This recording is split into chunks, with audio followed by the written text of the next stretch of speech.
I'm John Whidden, and this is my friend Steve McLeod, and we're coming to you from Halifax, Nova Scotia, and welcome to This Sonic Obsession. Today we're going to feature three artists.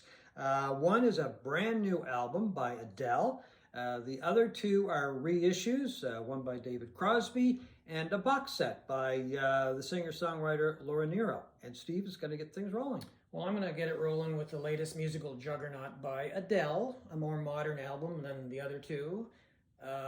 It's called 30, and if you don't know, Adele titles her albums after the age she was when the creative process began for these albums, when she and others began writing songs for this. As the name would suggest, I think it's a much more mature album than any of her others.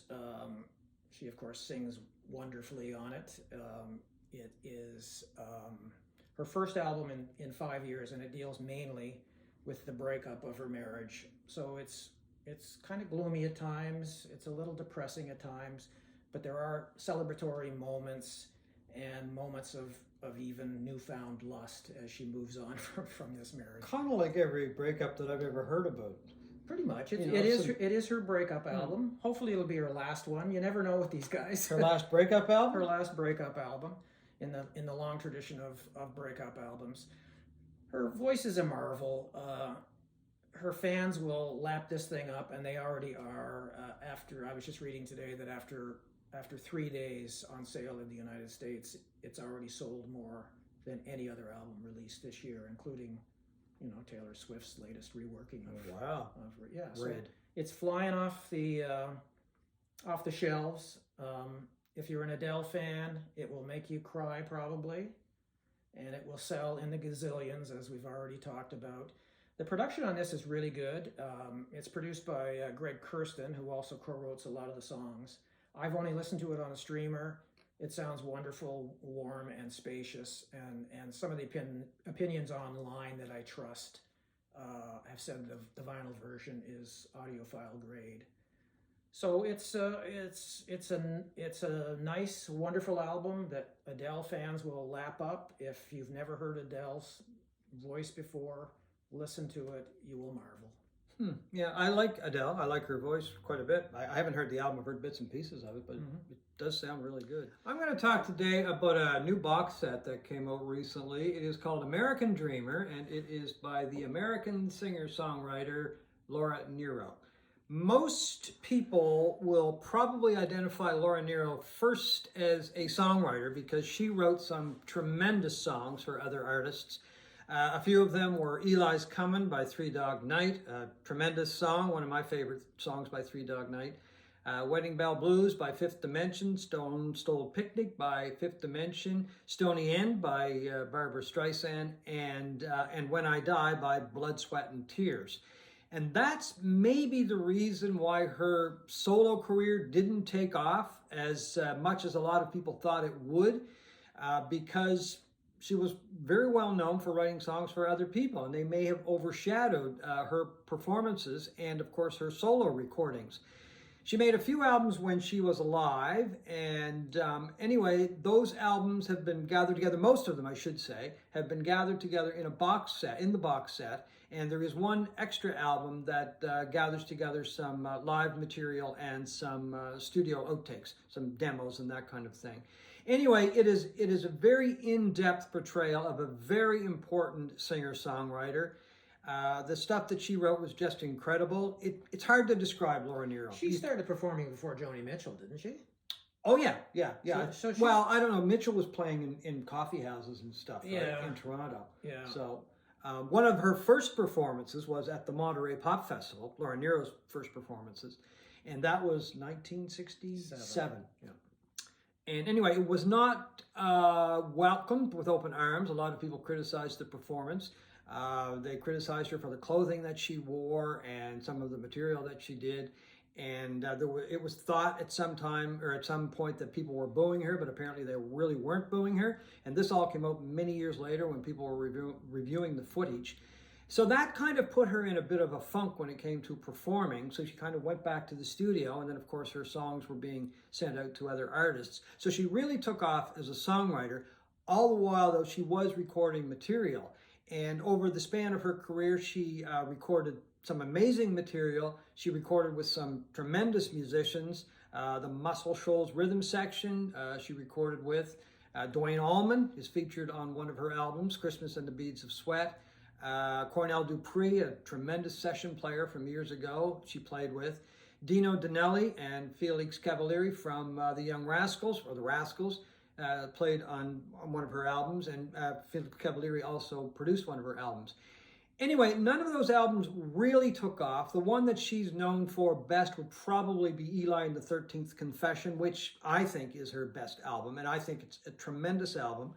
A lot of people compare her to Joni Mitchell and Carole King because they're of that same generation. I don't really think there is much comparison. I think all three of those women are tremendous artists in their own right, and it's kind of unfair, I think, to say who's better. Right now, my favorite is Laura Nyro because I've been listening to a lot of it, but obviously I have a lot of respect for those other two artists as well. And in fact, Joni Mitchell is one of the artists that had a lot of respect for Laura Nyro. So there is a booklet in the box set, and there is a quote from, well, actually there's a lot of quotes from different people in the booklet, including Elton John, Todd Rundgren talks about her, David Geffen talks about her, Donald Fagen talks about her. But this quote by Joni Mitchell I thought was really interesting. And she said, "Laura exerted an influence on me. I looked on her and took some direction from her. On account of her, I started playing piano again. Some of the things she did were very fresh. New York Tendaberry, which was her third album, Mitchell called it beautiful, a beautiful record, beautiful." And that's a quote from Joni Mitchell. Anyway, American Dreamer by Laura Nyro. It is, without a doubt, my favorite reissue of the past year, eclipsing Deja Vu. Steve was wondering about that. It is a tremendous box set. It'll take you a while to listen to it, but if you don't want to listen to the box set, at least buy Eli and the 13th Confession, either on vinyl if you can find it, or CD, because a lot of the CDs were reissued a few years ago. Anyway, my pick for one of the best box sets that I've ever heard, and one of the best, if no, not one of the best reissues of the year, in my opinion, the best reissue of the year and the best box set of the year. Laura Nyro, American Dreamer. Steve? Do you have to have a mention of Duane Allman in every review you do? He's everywhere. Like, you're talking about Laura Nyro and you got to drag Duane Allman into this? I mean, well, the interesting thing is that there were no credits for him. I guess initially when the album came out years ago. For some, his name is mentioned in the album now in the box set. That's what I read somewhere. So anyway, but yeah, well, he was everywhere. Like, he was flying between Macon, Georgia, and Muscle Shoals and New York, recording with a lot of these people. All right, don't go on a tangent now. Here we go. I can't help it if the guy was immensely talented. My final album for review is the great reissue of David Crosby's 1971 solo debut, If I Could Only Remember My Name. The name always confounded me until years later when Crosby was shopping for a new liver and he talked about how much substances, how many times he was stoned. The drug haze that he was in? The drug haze that he was in. And he said at one point that he never, up until that moment, had never performed on stage in his life without being on some sort of substance. I'd never heard that before, but it sure doesn't surprise me. Yeah. It is a wonderful album that was released about a year after the classic Crosby, Stills, Nash & Young album, Deja Vu, and it is very much in the same territory. It was recorded while most of these guys were living in Laurel Canyon outside of LA, this little artists and musicians enclave that spawned a lot of that great Southern SoCal sound from the early 1970s.